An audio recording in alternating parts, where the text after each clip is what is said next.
Bonjour les enfants. La dernière fois en histoire, nous avons parlé de la conquête romaine, c'est-à-dire de ce moment où Jules César et ses armées essaient de conquérir la Gaule. Mais les tribus gauloises, elles se révoltent, elles ne se laissent pas faire.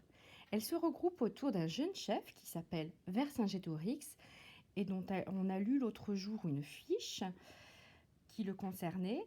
Et ce jeune chef Vercingétorix, il arrive à regrouper beaucoup de tribus gauloises contre Jules César. Dans un défi d'écriture, je vous ai parlé de Gergovie. Donc Gergovie, sur une carte actuelle de France, c'est à peu près ici. Et Gergovie, c'est une ville où les tribus gauloises ont réussi à battre Jules César et ses armées. Mais aujourd'hui, je vais vous parler de Alésia. Vous voyez, c'est le point rose sur la carte. Et là, malheureusement pour les Gaulois, c'est une défaite pour eux. Alors, avec mes fils, on s'est amusé aujourd'hui à vous reconstituer Alésia. Alors, je vais vous expliquer ce que tout ça signifie. Alors, ici, c'est le village gaulois. Le village gaulois, vous avez vu, il est fortifié et il se trouve en haut d'une colline. Vous vous rappelez que les villages gaulois, ça s'appelle un oppidum. Vercingétorix s'est réfugié dans la ville d'Alésia, dans cet oppidum, avec ses armées, et ce qu'il espère faire, c'est faire venir les armées de César pour l'attaquer, et lui, il a prévu de faire venir d'autres Gaulois qui attaqueraient Jules César et les Romains par derrière. Mais tout ne se passe pas comme prévu, car Jules César est un fin stratège. Il arrive autour d'Alésia et vous voyez qu'il construit une double fortification. Donc, les petits personnages qui sont entre les caps là et là, donc ici, tout ça, tous ces petits personnages représentent des Romains. Les Romains, ils se sont construits deux murailles, on va dire, deux fortifications, et ils sont à l'intérieur.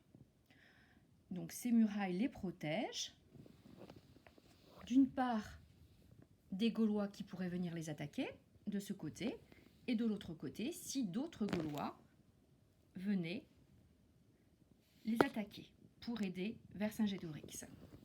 Alors non seulement ils ont cette double muraille, mais également ils ont fabriqué des choses pour empêcher de se faire attaquer. Alors nous, on a essayé de le représenter de cette manière.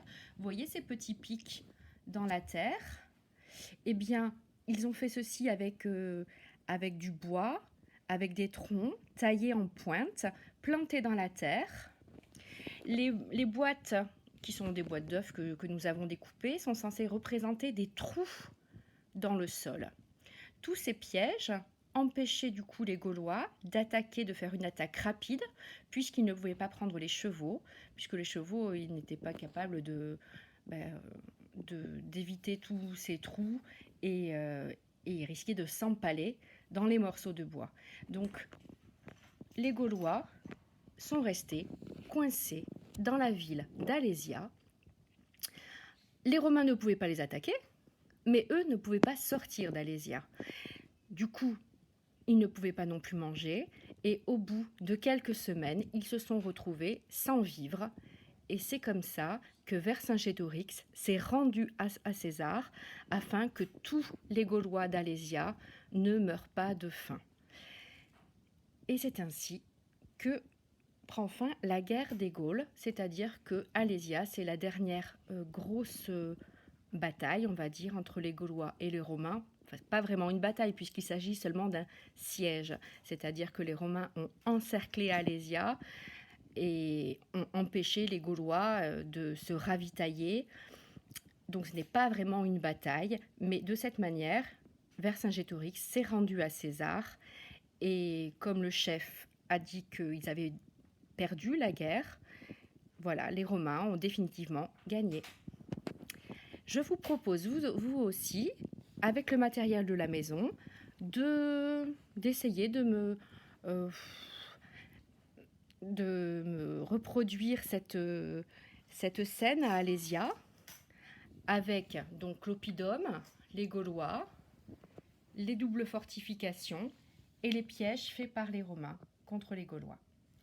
Voilà, j'espère que vous avez compris avec cette superbe scène. Merci.